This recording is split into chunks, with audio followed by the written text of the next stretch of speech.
साहस रखी कार्य कार्यक्रम निहाती भाव से सब चली आसी जो कि छुआ मान आगे जीवार लगी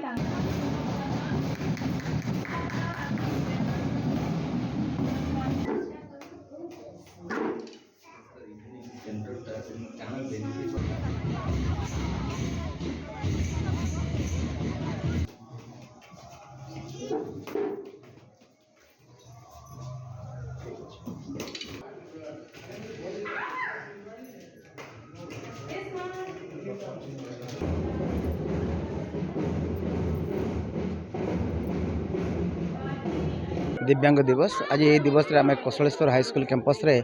गोटे साधन केन्द्र खोलीचु जोटी भिन्नक्षम भाई भौणी मैंने आसिक छुआ मैंने आसिक ट्रिटमेंट पाइपर एवं से सब प्रकार जत्न नि सेंटर आज ये उद्घाटन कराला एवं आज ये दिवस पालन कराई विभिन्न छात्र छात्री को अभिभावक अभिभावक को वार्ता दिखाई आम आसतु भिन्नक्षम मान जत्न ना से दायित्व ना